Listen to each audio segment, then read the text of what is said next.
The wind howled through the ancient forest like a forgotten prayer, carrying with it the scent of rain and wild jasmine. Under the full moon's silver gaze, a woman rode alone through the darkness, her white hair streaming behind her like threads of starlight. She wore crimson, the color of blood and royalty, though no crown adorned her head tonight. For 4 years, Alpha Queen Brissa Suncrest had ruled this kingdom with iron will and aching solitude. Tonight, she sought something she could not name.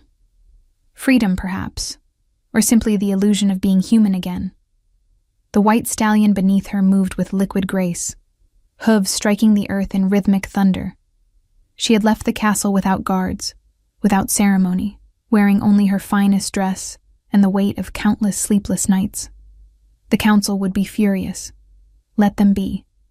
She needed air.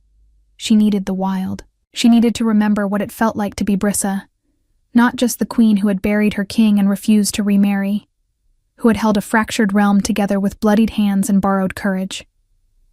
The moon watched. The wind whispered. And then, without warning, a shadow darted across the path. A fox, perhaps, or a trick of light.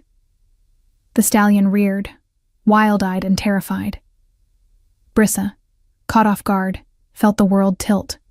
Her fingers grasped for the reins, but the leather slipped through her hands like water. She fell, the ground rushing up to meet her with brutal finality. Her crown, small and silver and hidden beneath her cloak, tangled in the stallion's mane as the horse bolted into the night, taking with it the only proof of who she truly was. Pain bloomed across her temple. Darkness swallowed the moon. Silence. Hours passed like centuries. The forest held its breath. And then, footsteps. Corvac Stormrift walked the old road as he did every night, checking his traps before dawn broke the eastern sky.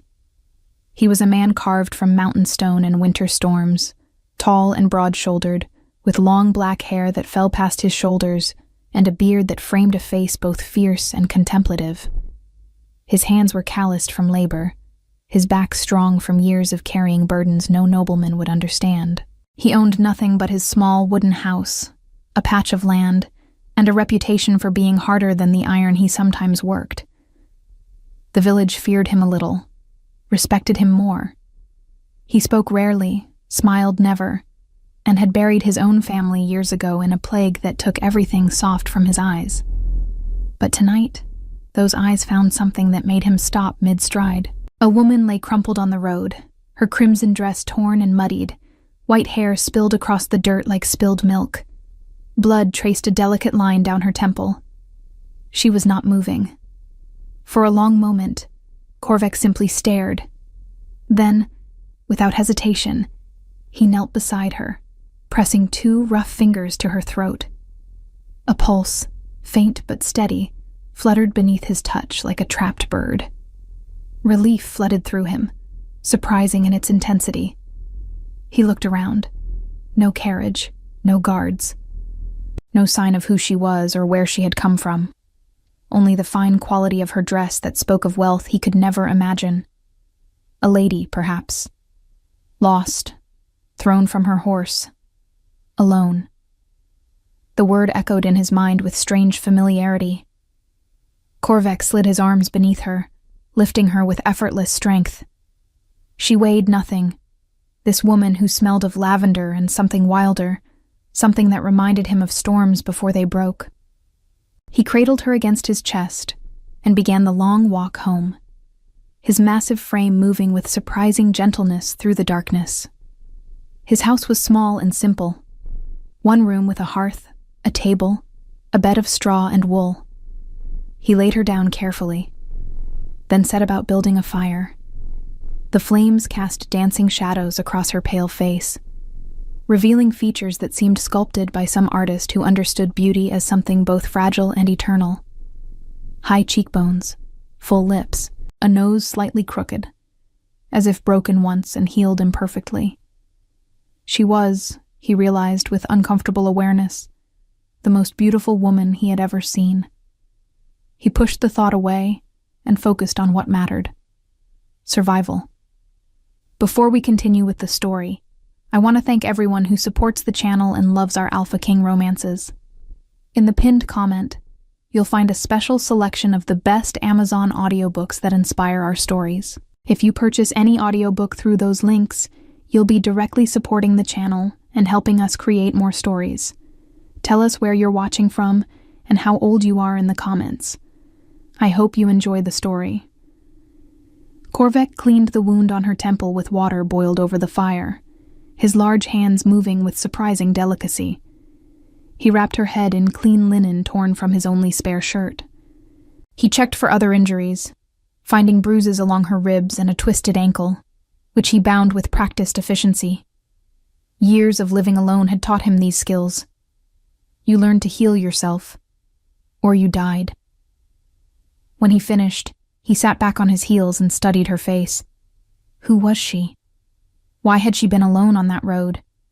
Questions he would ask when she woke. If she woke. He fed the fire through the night, watching her breathe. Once, she murmured something in her sleep, a name he could not catch. He leaned forward, drawn by some instinct he did not understand, and smoothed the white hair back from her forehead. Sleep, he thought, but did not say. You are safe here. Dawn came slowly, painting the sky in shades of rose and gold. She did not wake. Korvek made broth from dried meat and herbs, letting it simmer while he tended his land. But every hour he returned to check on her, drawn by something he could not name. Responsibility, perhaps, or something deeper, more dangerous. The second night fell. Still she slept, though her breathing grew stronger, her color better. He sat beside her in the firelight, watching the way the flames painted her face in amber and shadow. He found himself wondering about her life. Had she been loved? Did someone search for her even now? Was there a man somewhere who called her his own? The thought brought an unexpected tightness to his chest. He turned away, angry at himself. She was not for him. She was some nobleman's daughter, some merchant's wife. When she woke, she would thank him with words that tasted of obligation and leave without looking back. That was how the world worked. People like her did not notice people like him, except as servants or obstacles. But even as he thought it, he knew he would remember her face for the rest of his life. On the third morning, as pale light filtered through the cracks in the wooden walls, she opened her eyes. For a long moment she simply stared at the unfamiliar ceiling, disoriented. Then her gaze found him, and she froze. Korvek sat at the table, carving a piece of wood with steady hands. He looked up when he felt her attention, and their eyes met across the small room. Hers were the color of winter ice, shot through with silver, impossibly bright against her pale skin. His were dark as midnight, guarded, revealing nothing. Neither spoke. Then slowly, she tried to sit up. Pain flickered across her face, and instantly Korvek was there, moving with surprising speed for a man so large. He caught her shoulder with one hand, steadying her. "Do not move too quickly," he said, his voice low and rough from disuse. "You hit your head. You have been asleep for 2 days." She looked up at him, and he saw the questions forming in those extraordinary eyes. But what she said surprised him. "Who are you?" He released her shoulder and stepped back, giving her space. Korvek storm-riffed. "I found you on the road. You were hurt." She touched the bandage on her head, wincing. "I fell. My horse. Gone," he said simply. "There was no one else, just you." She absorbed this in silence, her gaze moving around the humble room, taking in the poverty that surrounded her. The single room, the rough-hewn furniture, the complete absence of luxury. When her eyes returned to his, he expected disgust, or at least discomfort. Instead, she said softly, "Thank you. For helping me." Something in his chest loosened. He gave a curt nod. "You should eat. You need strength." He brought her the broth he had made, and she accepted it with hands that trembled slightly. She drank slowly, and he saw the moment the warmth spread through her, saw her shoulders relax just a fraction. "What is your name?" he asked, returning to his seat at the table, maintaining distance. She hesitated. For just a heartbeat he saw something like fear cross her face. Then she said simply, "Brisa. No family name, no title, just Brisa." He did not press. Everyone had secrets. He had his own. "Where were you going, Brisa?" he asked instead. She looked down at the bowl in her hands. Away. Just away. He understood that. Sometimes away was the only destination that mattered. The days that followed took on a strange, dreamlike quality. Brisa's ankle healed slowly, and she could not walk far without pain. She insisted she did not want to be a burden, but Korvek dismissed her protests with characteristic bluntness. "You cannot leave yet. You would not make it a mile." So she stayed, and the small house that had known only silence for years began to fill with something else. Conversation, at first tentative, then gradually warmer. She asked him about his life, and he answered with economical words, but answers nonetheless. He asked her nothing, respecting her obvious desire for privacy, and she seemed grateful for it. But she volunteered pieces of herself anyway, small fragments that he collected like precious stones. She told him she had been married once, that her husband had died in combat, that she had been alone for 4 years. He told her he had lost his family to plague, that he had lived alone ever since, that he preferred it that way. "Liar," she said, but gently, with a small smile that transformed her face. He almost smiled back. Almost. She began helping with small tasks, despite his protests. She could not chop wood or haul water, but she could mend his torn clothing with neat stitches, could prepare vegetables for their simple meals, could organize his chaotic shelves with deft efficiency. He watched her move through his space, making it somehow more like a home, and felt the dangerous stirring of something he had thought long dead. Hope, perhaps, or hunger for something more than mere survival. In the evenings, they sat by the fire and talked. She asked him about strategy, about how he would defend the village if bandits came. It was an odd question, but he answered thoughtfully, sketching plans in the dirt floor with a stick. She listened with intense focus, asking penetrating questions that revealed a mind far sharper than he had expected. "You think like a general," he observed one night, watching her study his crude maps. She looked up, startled. "And you think like one too. Yet you are a farmer. I am a survivor," he corrected. "I pay attention. I learn." She held his gaze for a long moment, and something passed between them, some recognition of kindred spirits. Then she smiled, and it reached her eyes for the first time since she had woken. "We are the same," she said softly. "No," he thought, but did not say. "You are everything. I am nothing." But the distance between them was shrinking with each passing day, and they both felt it. One night, a storm came. Rain hammered the roof like fists, and wind howled through the cracks in the walls. The fire danced wildly, casting erratic shadows. Brisa stood at the small window, watching the lightning split the sky, and Korvek saw her shoulders shake. He crossed the room before he could think better of it. "Are you cold?" She shook her head, but did not turn around. "I am afraid," she whispered. "Of the storm? Of what comes after?" He did not understand, but he placed one large hand on her shoulder, offering comfort the only way he knew how. Solid presence. Silent support. She turned then, looking up at him, and the firelight caught in her silver eyes like trapped stars. "You are a good man," Korvek storm riffed. "I am just a man," he said roughly. She reached up, her small hand covering his where it rested on her shoulder. "No, you are more." The air between them thickened, charged with something neither dared name. He should step back. He should remember his place. She was a lady, and he was nothing, and this could only end in pain. But when she swayed toward him, just slightly, he found he could not move away.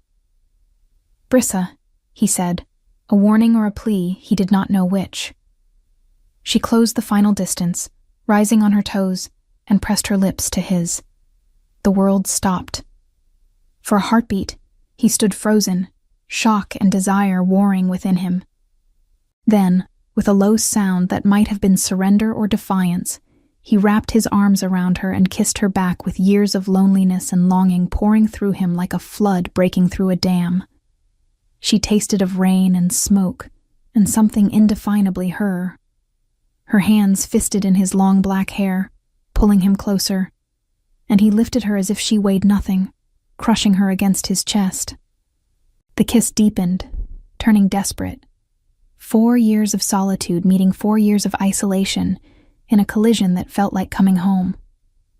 When they finally broke apart, both breathing hard, he rested his forehead against hers, his large hands cradling her face with heartbreaking gentleness. "This is madness," he said hoarsely. "I know," she whispered. "You will leave. You will return to your life wherever it is. And I will be here, alone again." "I know," she said again, and a single tear traced down her pale cheek. He caught it with his thumb, then kissed her again, softer this time, tasting salt and sorrow and something that felt dangerously like love. They stood together in the firelight while the storm raged outside, two souls who had found each other in the darkness and were desperately afraid of the dawn. The days that followed were filled with stolen moments and growing intimacy. They did not speak of the future, as if naming it would shatter the fragile present. Instead, they existed in a bubble of borrowed time, learning each other with touch and word and comfortable silence. Korvek showed her his land, helped her walk through the forest when her ankle grew strong enough. He taught her the names of plants, how to track animals, how to read the weather in the clouds. She absorbed everything with hungry intelligence, asking questions that revealed depths he had not expected. She told him stories of the capital, carefully edited to remove any hint of her true position. She spoke of politics and intrigue, of a court filled with vipers and sycophants, of a world where trust was currency and betrayal was commonplace. He listened, understanding more than she said, seeing the exhaustion beneath her words. "You are running from something," he said one afternoon as they sat beside a stream, their feet dangling in the cold water. She was quiet for a long time. Then finally, "Yes." "Do you want to tell me what?" She looked at him with those extraordinary eyes, and he saw the war being waged behind them, the desire to trust warring with years of learned caution. In the end, caution won. "Not yet," she said. "Perhaps not ever. Would that be enough?" He took her hand, his calloused fingers threading through her smaller, softer ones. Yes, because the truth was, he had fallen in love with her. Completely. Irrevocably. And he knew with bone-deep certainty that when she left, she would take a piece of his soul with her that he would never recover. But he would give it freely. She was worth the cost. She seemed to sense his thoughts, because she leaned against him, resting her white head on his broad shoulder. He wrapped an arm around her, holding her close, and they sat in silence, as the water sang over the stones, and the sun filtered through the leaves like liquid gold. "I wish this could last forever," she whispered. "So do I," he said, and meant it more than he had ever meant anything. But forever was a luxury neither of them could afford. The summons came on a gray morning 3 weeks after he had found her. Riders appeared on the road, a dozen men in armor bearing the royal crest. Korvek saw them from his field and felt his blood turn to ice. He dropped his tools and ran toward the house, fear driving him faster than he had ever moved. He burst through the door to find Brissa standing frozen at the window, her face white as death. Who are they? He demanded. She turned to him, and he saw the truth in her eyes before she spoke. My guards. They have found me. Ladies' guards, then. He had known she was highborn. But the relief he should feel at her safety was drowned by the anguish of impending loss. You must go to them, he said, forcing the words past the tightness in his throat. Korvek, she started, but he shook his head. You have a life, a real life. I always knew you would return to it. She crossed the room in 3 quick steps and grabbed his face with both hands, forcing him to look at her. Listen to me. What we have shared these weeks has been more real than anything I have known in years. But it cannot continue, he said flatly. You belong in palaces. I belong here. That is the way of the world. Damn the world, she said fiercely. A knock thundered on the door. Your Grace, a voice called. We know you are inside. We must return you to the capital immediately. Your Grace. The words fell into the space between them like stones into water, sending ripples of realization through everything they had built. Korvek stepped back, his face carefully blank. You are nobility, more than a lady. She did not deny it. Her hands fell to her sides, and she looked at him with eyes full of anguish and something else. Something that looked like shame. Who are you? He asked, though part of him already knew. The intelligence, the strategic thinking, the way she carried herself, even in his humble home. The guards addressing her as Your Grace. The door opened, the guards entered, and every one of them dropped immediately to one knee. Alpha Queen Brisa Suncrest, their captain announced. We have searched for weeks. The kingdom rejoices at your recovery. The world tilted. Queen, not a lady, not a merchant's daughter. The queen, the woman who ruled the entire kingdom. The widow who had held a fractured realm together for 4 years through sheer will and iron strength. She had been in his house, sleeping in his bed, eating his simple food, kissing him by the firelight. A queen. And he was nothing. Less than nothing. A peasant so far beneath her that their worlds should never have touched. Korvek felt something inside him break. He turned away, unable to look at her. You should go, he said, his voice empty. Korvek, please, she said, and he heard the tears in her voice. But he could not turn around. If he turned around, he would beg her to stay. And that would be the cruelest thing he could do. To both of them. The guards surrounded her, shepherding her toward the door. She resisted, calling his name. But he stood with his back to her, hands clenched into fists, every muscle locked against the urge to go to her. I will come back, she called out desperately. I swear it. He said nothing. What could he say? That he loved her? That she had given him 3 weeks of happiness and a life filled with gray? That losing her would be worse than the plague that took his family? Because at least then he had not known what he was losing? The door closed. Hoofbeats faded. Silence returned. Korvek stood alone in his small house and felt the walls close in around him like a tomb. The weeks that followed were the longest of his life. He worked from dawn until dark, pushing his body to exhaustion, trying to outrun the ache that had taken up residence in his chest. The village noticed his increased grimness, but said nothing. Korvek had always been a man of few words and hard edges. If he had grown harder, sharper, who could blame him? But at night, alone in the darkness, he could not escape her memory. The way she laughed, the feel of her hand in his, the taste of her kiss, the silver of her eyes in firelight. A queen. He had saved a queen and fallen in love with her, and the cruelty of it was that she had loved him back. He knew she had. He had seen it in every look, felt it in every touch. She had not been pretending. But love was not enough. It had never been enough. The world did not care about the feelings between a peasant and a queen. Duty, obligation, propriety. These things mattered. Personal happiness was a luxury neither of them could afford. He told himself he had done the right thing by letting her go without a fight. She belonged on a throne, not in a hovel. She deserved someone educated, refined, worthy of her position. But late at night, in the darkness, another voice whispered that he had been a coward, that he had given up without trying because he was afraid. Afraid that she would realize eventually that he was not enough. Better to lose her now than wait for the inevitable rejection later. A month passed, then 2. The village began preparing for harvest, and Korvac threw himself into the work with singular focus.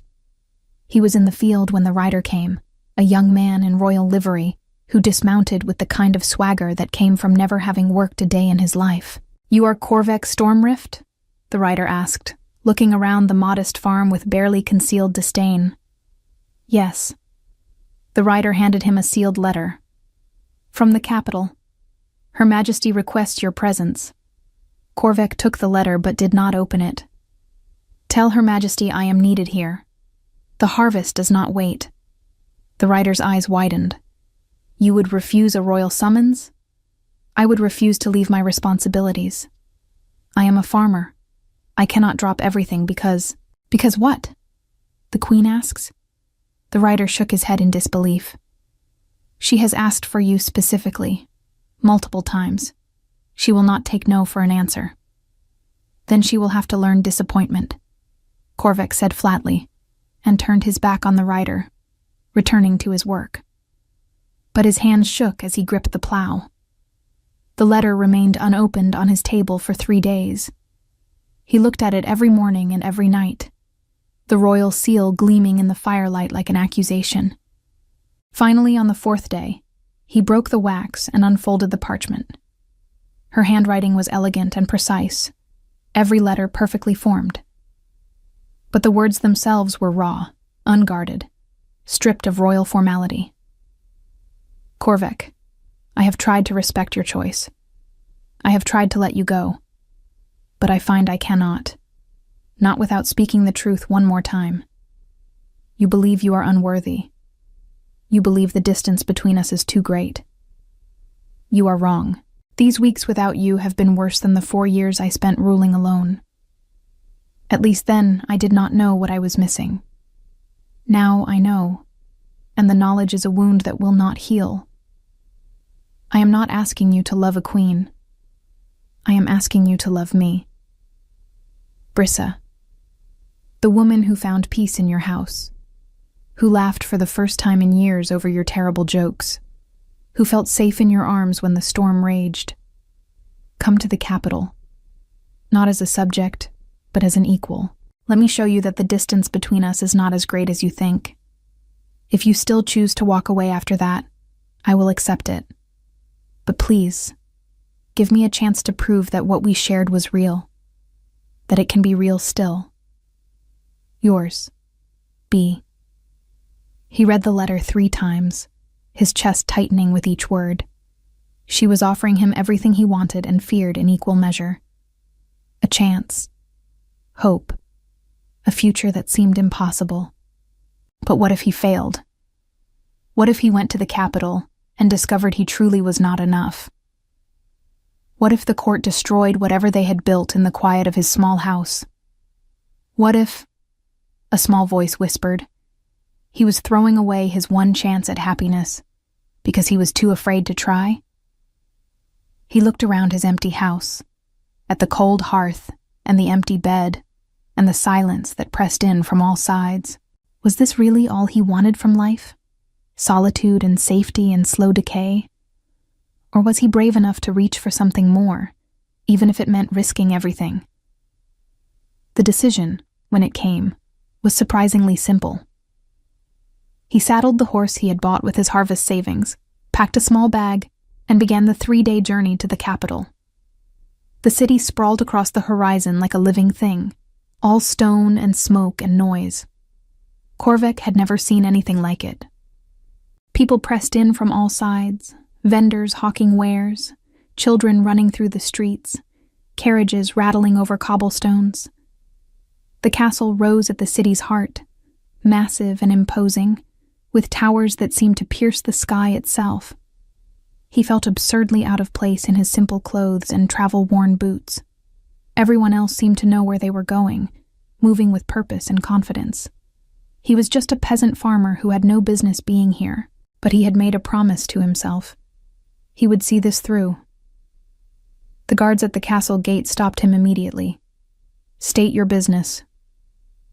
"I was summoned by Her Majesty," he said, feeling ridiculous even as the words left his mouth. The guards exchanged skeptical glances. "Sure you were. Move along. My name is Korvek Stormrift. She sent me a letter." He produced the parchment, now worn from repeated readings. One guard took it, scanned the contents, and his expression shifted from disbelief to shock. "Wait here." Minutes crawled by. Then the guard returned with an older man in fine robes who studied Korvek with sharp, assessing eyes. "You are the one who sheltered Her Majesty after her accident," the man said. It was not a question. "Yes." The man's expression was unreadable. "Follow me." They led him through corridors that made him feel even smaller. Past tapestries worth more than his entire farm. Beneath ceilings painted with scenes of ancient battles and mythic beasts. Courtiers in silk and jewels stared at him as he passed, whispering behind their hands. He kept his spine straight and his face expressionless, refusing to give them the satisfaction of seeing his discomfort. Finally, they stopped before massive oak doors carved with intricate designs. The robed man knocked once, then pushed them open. The throne room was cavernous, with windows that let in shafts of golden afternoon light. But Korvek barely noticed the grandeur. His entire attention focused on the woman standing at the far end of the room, silhouetted against the light. Brissa. She turned at the sound of the door, and even across the distance, he saw her sharp intake of breath. She wore a gown of deep blue embroidered with silver, and a crown rested on her white hair, delicate and beautiful. She looked every inch the queen she was, and yet, when their eyes met, he saw the same woman who had sat beside him by the stream, dangling her feet in the water and smiling at the sky. "Leave us," she said, her voice carrying the weight of command.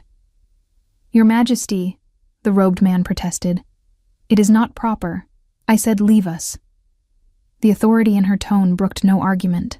The man bowed stiffly and withdrew, closing the doors behind him with a final, disapproving thud. Silence stretched between them. Korvek stood just inside the doorway, suddenly uncertain. What was he supposed to do? Bow? Kneel? He had no idea how to behave in a throne room. Brissa solved the problem by crossing the space between them with quick, decisive steps. She stopped an arm's length away, looking up at him with those silver eyes that had haunted his dreams. "You came," she said softly. "You asked me to. I did not think you would." He wanted to touch her, to pull her into his arms and feel her solid and real against him. But there was a crown on her head and a throne behind her, and the distance between them suddenly felt vast again. As if reading his thoughts, she reached up and removed the crown, setting it aside on a nearby table with no ceremony whatsoever. Then she closed the final distance and placed her hand over his heart. "There," she said. "No crown, no throne, just us. Like it was in your house." The touch broke something in him. He covered her hand with his own, feeling the warmth of her palm through his shirt. "Brissa, I don't know how to do this. I don't know how to be what you need."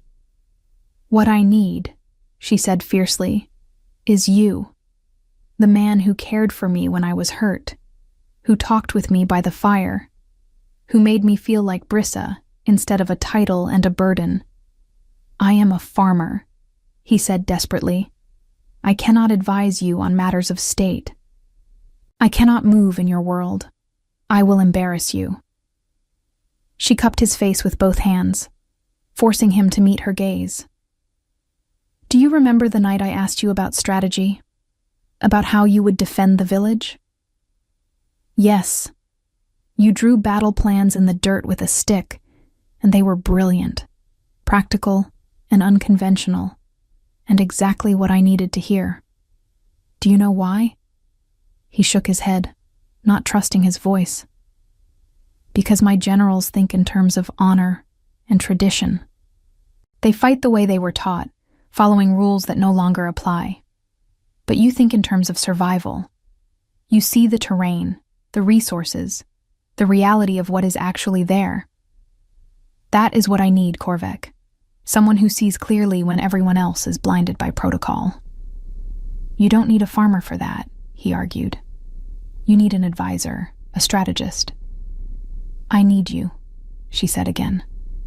And not just for your mind, though I value that more than you know. I need you because you make me feel alive. Because when I am with you, I can breathe. Because I have been alone for so long, and you understand that loneliness better than anyone else ever could. His resolve was crumbling. What if I fail you? She smiled, sad and knowing. What if we fail together? At least then we will not be alone. It was the together that undid him. He pulled her against him, burying his face in her white hair, breathing in the scent of lavender and something uniquely her. She wrapped her arms around his waist, holding him with surprising strength for someone so much smaller. I am terrified, he admitted into her hair. So am I, she whispered back. But I would rather be terrified with you than safe without you. They stood together in the empty throne room, two people who had found each other in the darkness and were choosing, against all odds and logic, to hold on. The council, when Brissa finally introduced him, was predictably hostile. They sat around a massive table in a war room, hung with maps and battle standards, these lords and ladies who had guided the kingdom for decades. Their faces were carved from stone and suspicion. This is Korvek Stormrift, Brissa announced with calm authority. I have asked him to serve as my personal advisor. A lord with iron-gray hair and a face like a granite cliff spoke first. Your Majesty, with all respect, who is this man? He has no title, no education, no military experience that we can find. He has practical wisdom, she countered smoothly, and a perspective we desperately need. A lady in green silk leaned forward, her eyes sharp. Forgive me, Your Majesty, but the court speaks of nothing else.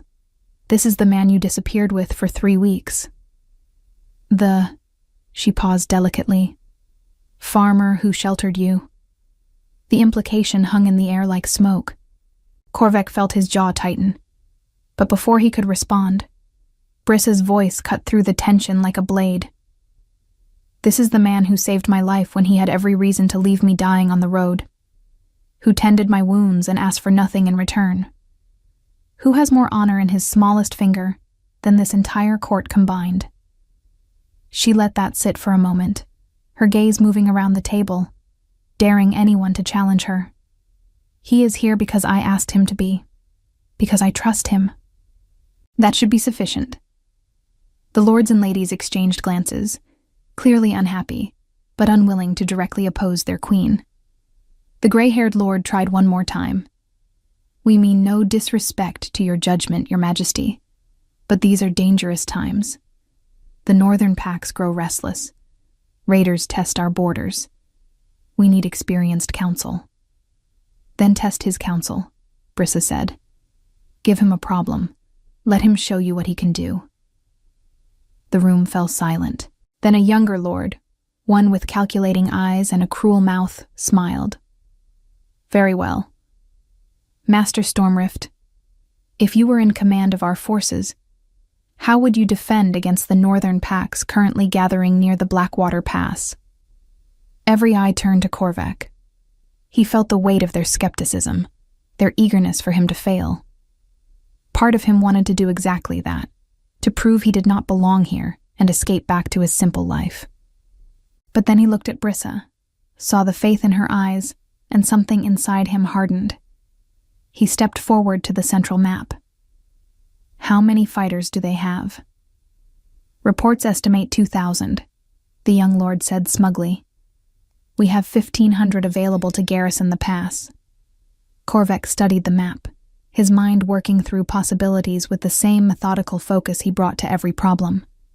The terrain here, he said, pointing to the narrow ravine just north of the pass. How defensible is it? Rocky. Difficult to traverse. Why? Because you are thinking of meeting them head-on at the pass, where their numbers give them advantage. He traced a different route. Instead, fall back. Let them think they have won. Draw them into the ravine. Post archers here and here. Block the rear with a small mobile force. They will be trapped in terrain that neutralizes their numbers and turns their strength against them. The room was silent. Then the gray-haired lord leaned forward, studying the map with new interest. That could work.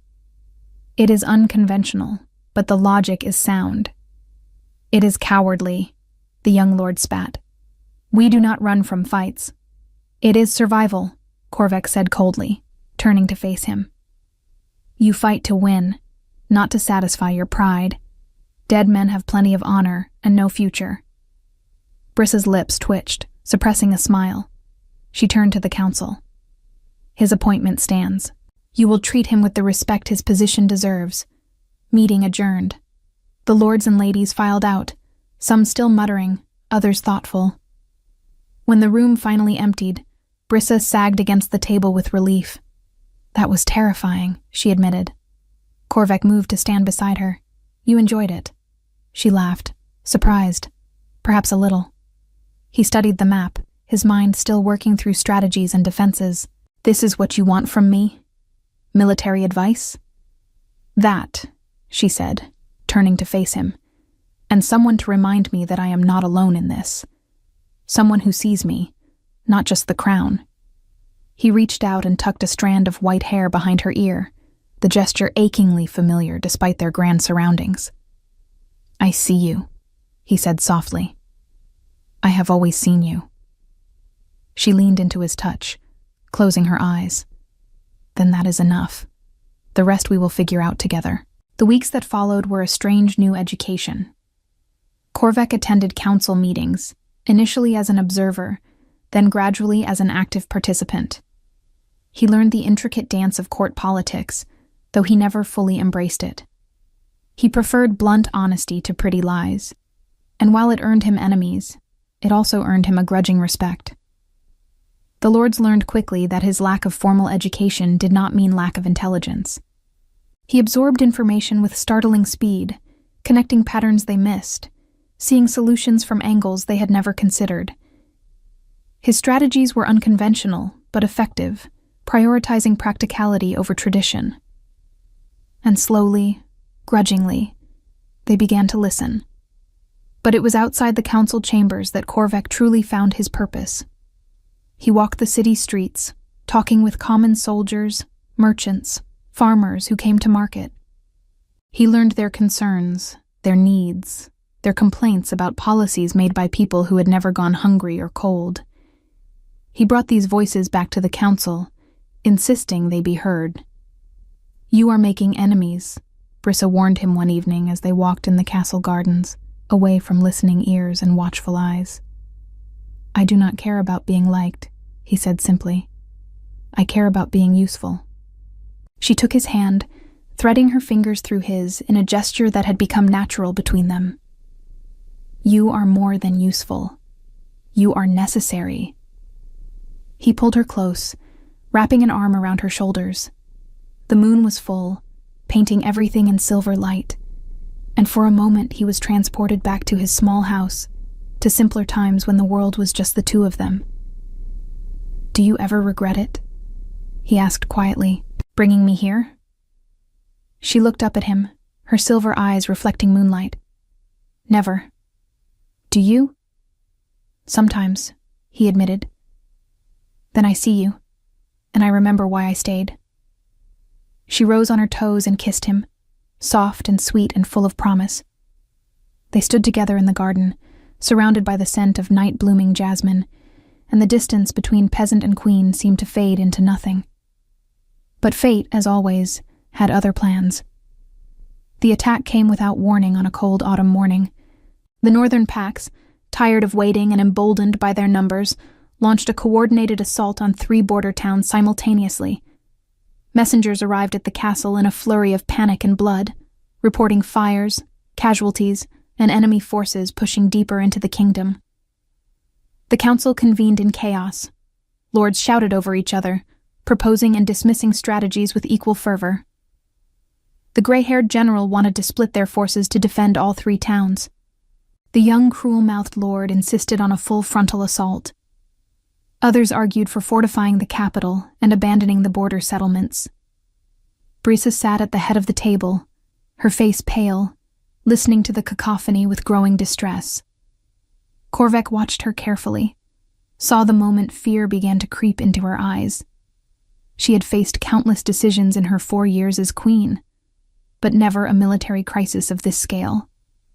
Never something where wrong choices could cost thousands of lives. She opened her mouth to speak, then closed it again, uncertainty flickering across her face.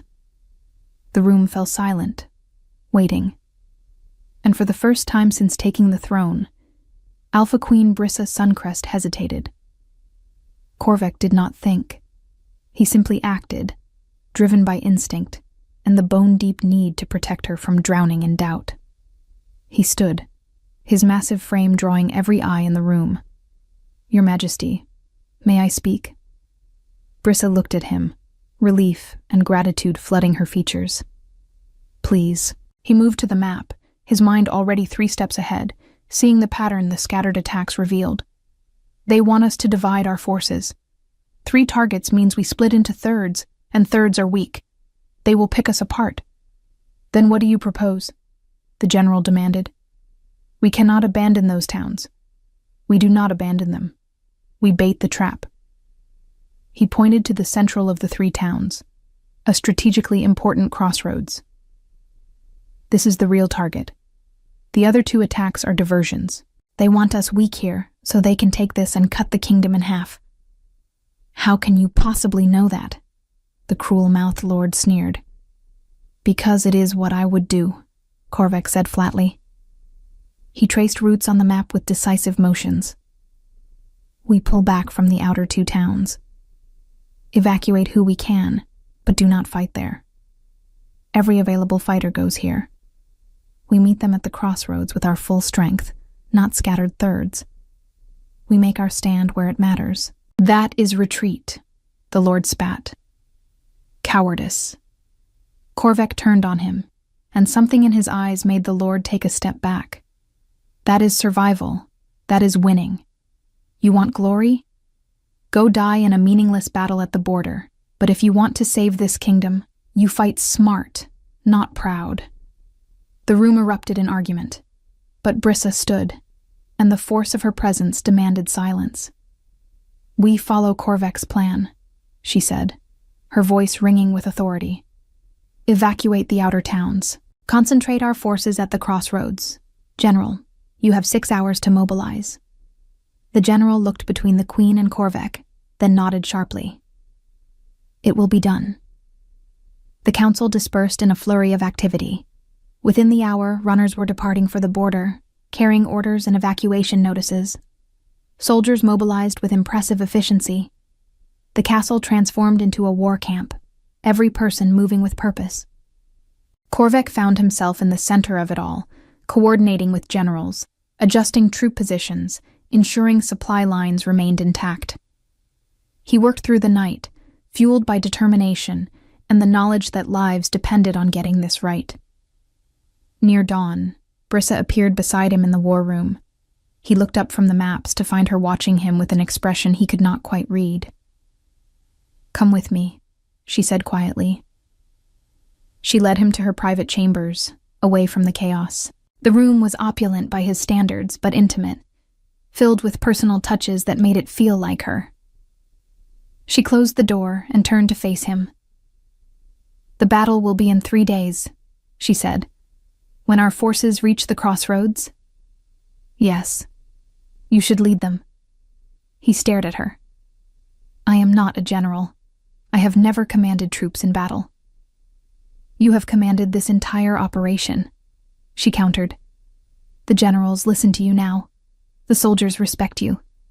You see what they cannot. Brisa, he said, shaking his head. I am a farmer who thinks too much. I am not a warrior. She crossed to him, taking his face in her hands. You are the strongest man I have ever known, not because of your body, though she ran a hand over his broad chest, smiling slightly, but because of this. She placed her hand over his heart. You are brave enough to care, to fight for people you have never met. That makes you a warrior in ways these lords will never understand. He covered her hand with his own. What if I fail? What if my plan is wrong and people die because of it? Then we will grieve together, she said simply. But I trust you, Korvek. I trust you more than anyone else in this kingdom. Something fierce and protective surged through him.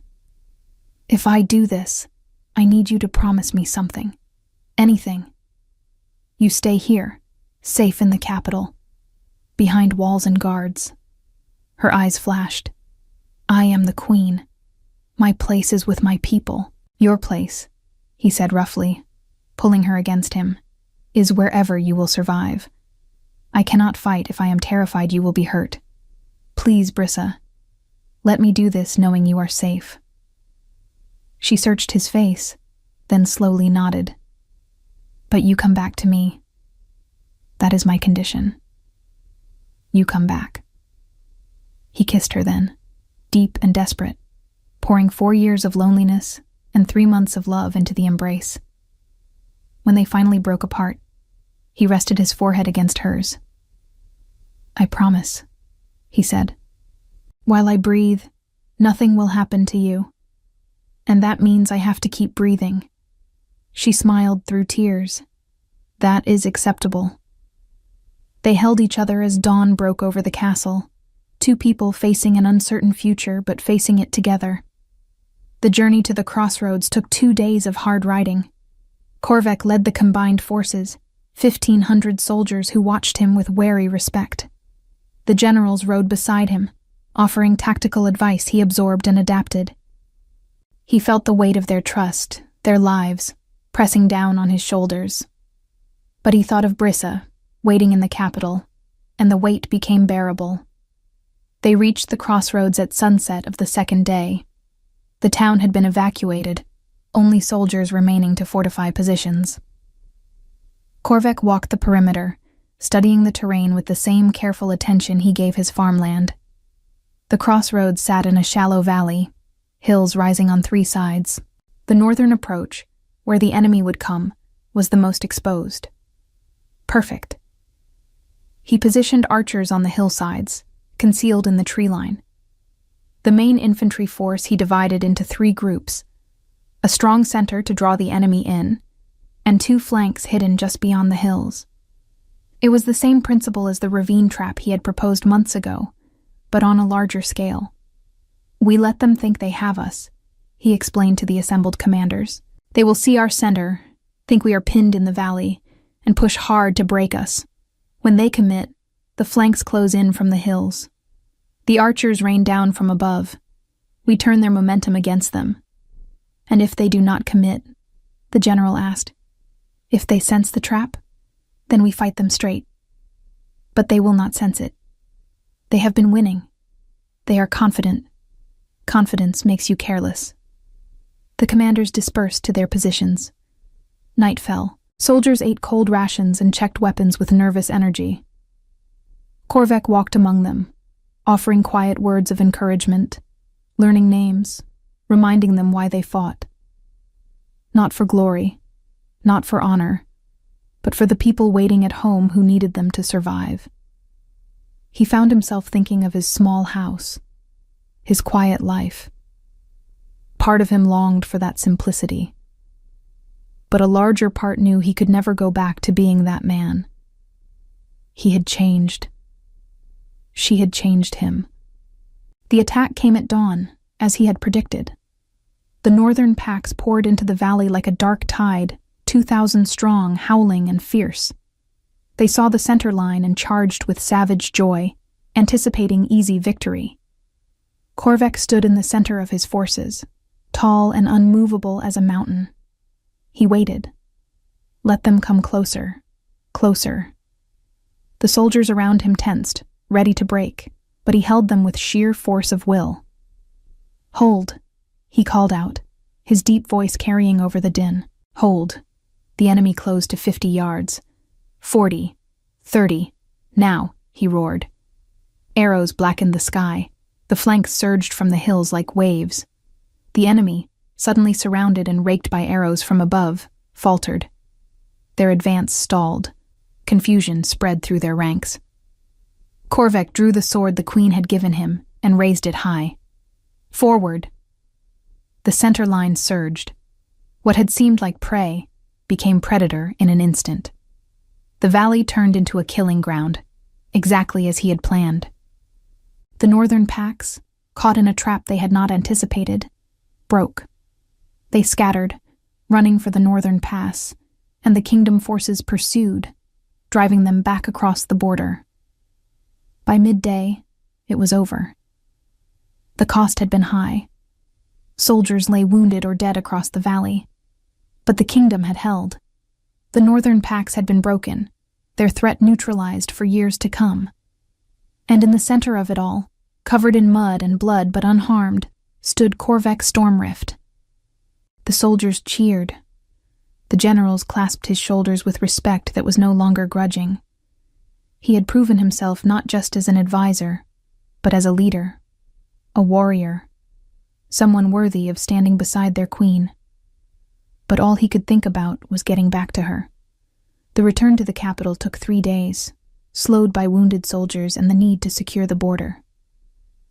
When the city finally appeared on the horizon, Korvek felt something in his chest loosen. Home. It was strange to think of the capital that way, but that was what it had become. Not because of the castle or the luxury, but because she was there. He rode through the gates to find crowds lining the streets, cheering and throwing flowers. News of the victory had preceded them, but he barely noticed the celebration. His eyes searched for white hair and silver eyes. He found her at the castle gates, standing in front of the assembled court, wearing her crown in royal blue. But when their eyes met across the distance, all the formality fell away. She ran, straight through the watching crowd, with no care for dignity or protocol. She ran to him, and he dismounted in time to catch her as she threw herself into his arms.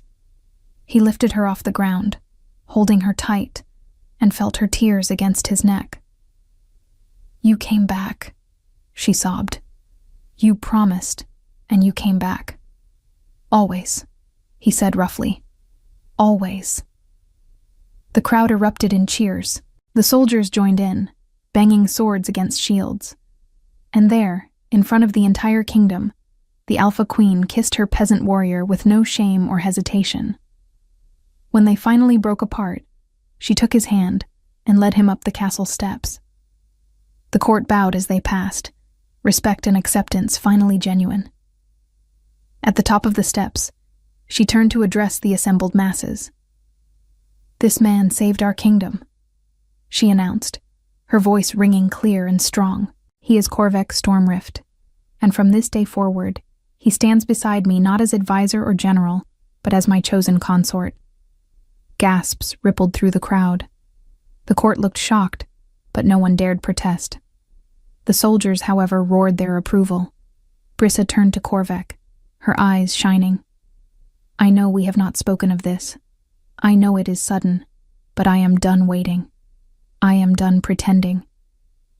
If you will have me, if you will share this crown and this burden, then I offer you everything I am, queen and woman, ruler and partner, yours if you want me."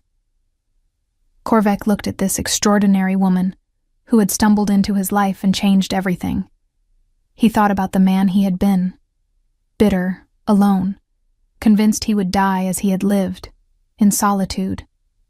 He thought about the man he had become, still rough around the edges, still more comfortable in fields than ballrooms, but no longer alone, no longer afraid. He knelt before her, there on the castle steps, in front of the kingdom, took her hand and pressed it to his lips. "I was nothing," he said, his voice low but carrying. "A farmer, a survivor. You saw something in me I did not see in myself. You gave me purpose. You gave me hope. You gave me love." He looked up, meeting her eyes. "I would be honored to stand beside you, to protect you, to love you for whatever days I have left. I am yours, Brissa, in this life and whatever comes after." She pulled him to his feet, no longer bothering to hide her tears. "Then let us build something together. A kingdom where strength is not measured by birth, but by character. Where a peasant can become a king, and a queen can find love twice in one lifetime." She kissed him again, and the kingdom celebrated around them, the beginning of something new. The coronation took place a month later, a ceremony that blended tradition with innovation in ways that made the old guard uncomfortable and the common people rejoice. Corvac stood before the assembled lords and ladies, merchants and farmers, soldiers and scholars. Brissa placed a crown on his head, simple and strong, matching his personality. But it was what happened after that people would remember. King Corvac Stormrift knelt before his queen in front of everyone and spoke words he had written himself. "I swear to you," he said, his voice steady and sure. "While I breathe, nothing will harm you. I swear to this kingdom that I will serve not with birthright, but with my blood, my mind, and my heart. I swear to see the people not as subjects, but as the foundation of all we build. And I swear to remember always that I come from the same earth they do. I have not forgotten. I will never forget." The hall erupted in cheers that shook the rafters. That night, alone in their chambers, Brissa removed both their crowns and set them aside. She turned to Corvac with a soft smile. "Do you miss it?" she asked. "Your farm, your quiet life." He pulled her close, running his fingers through her white hair. "Sometimes. Then I look at you and realize I have traded one kind of home for another. As long as you are with me, I am exactly where I belong." She rested her head against his chest, listening to his heartbeat. "We make quite a pair. A queen who wanted to escape and a peasant who never wanted to be found. And yet here we are," he murmured into her hair. "Found. Together." They stood in the firelight. Two souls who had saved each other in ways that had nothing to do with falling from horses or strategic brilliance. They had saved each other from loneliness, from the belief that they had to face the world alone. The years that followed were not easy. There were challenges, conflicts, moments when the weight of the crown threatened to crush them both, but they faced it together, king and queen, peasant and ruler, two people who understood that real strength came not from titles, but from choosing, every single day, to keep showing up for each other.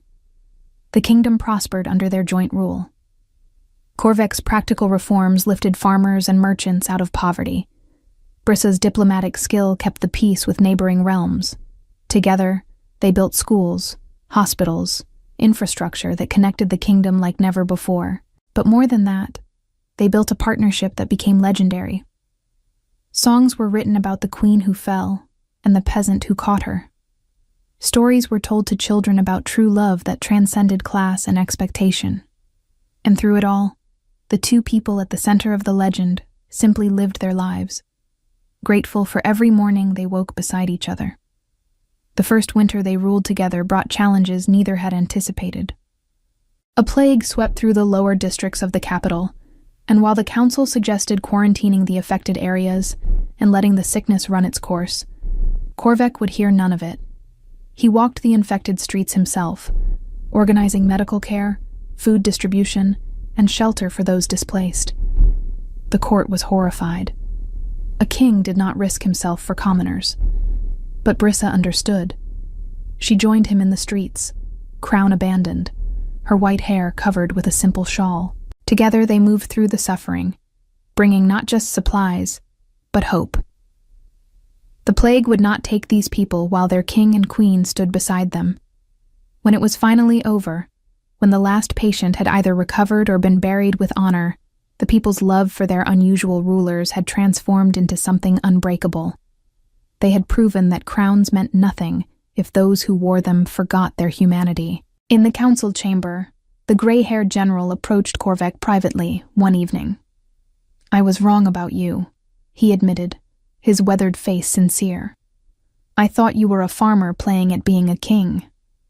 But you are the first true king I have served in 40 years, one who rules with his heart as much as his mind." Korvek clasped the old man's shoulder.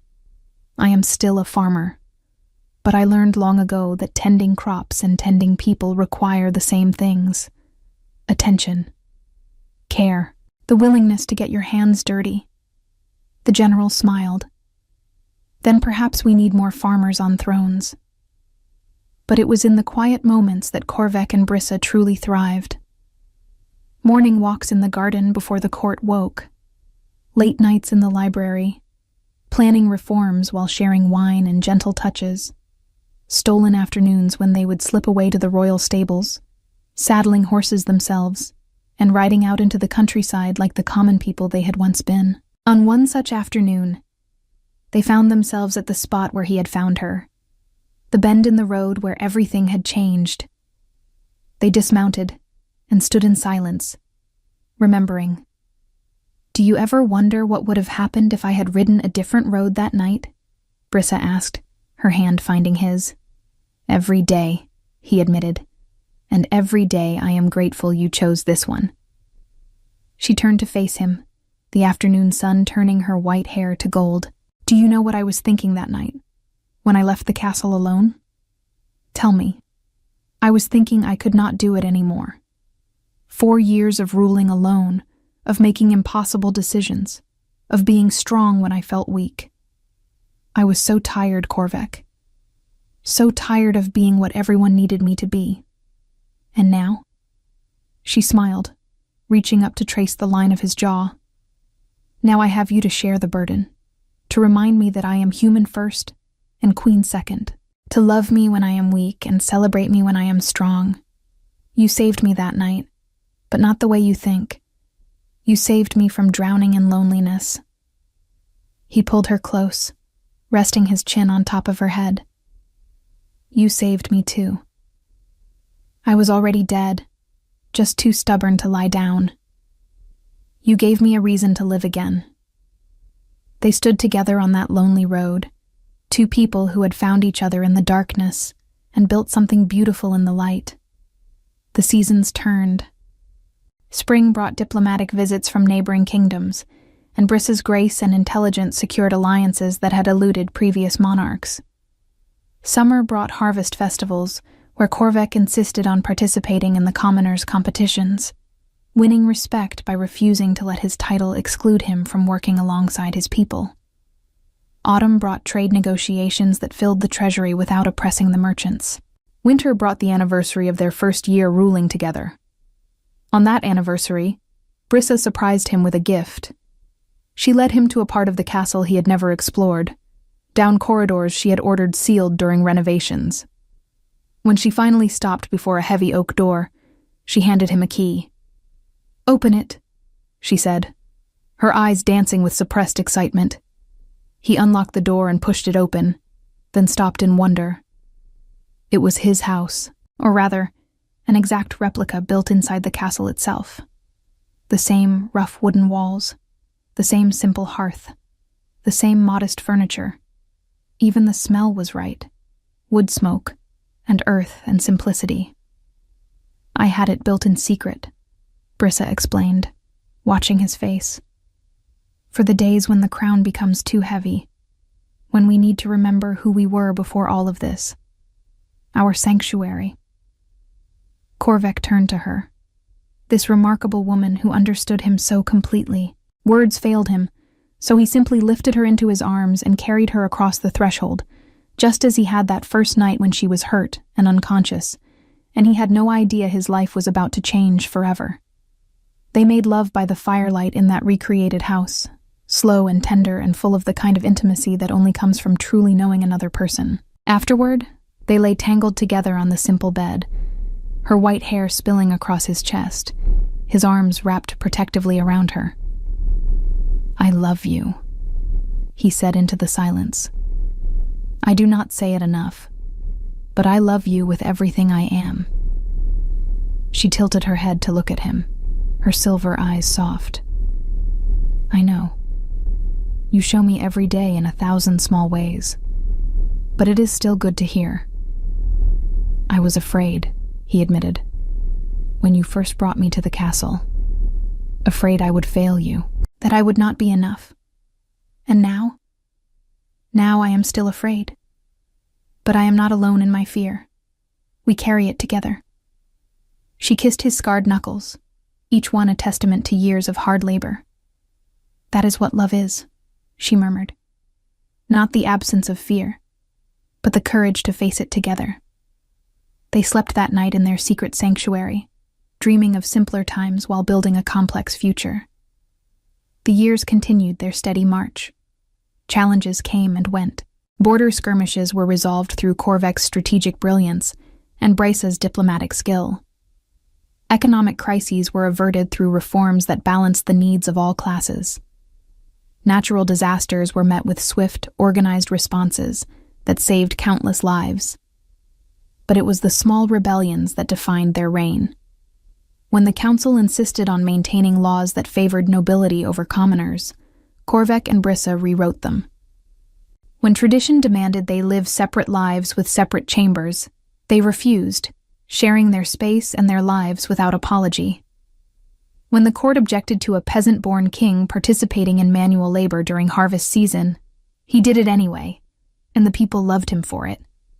They were not perfect rulers. They made mistakes.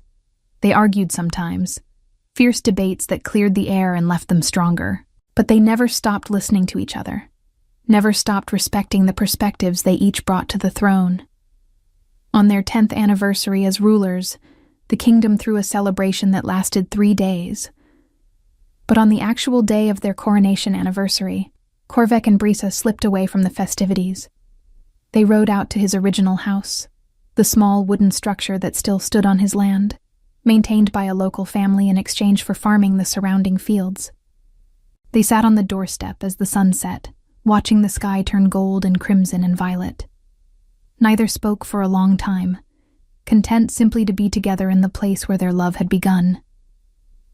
"Do you have any regrets?" Brysa finally asked, her head resting on his shoulder. "Only one," he said.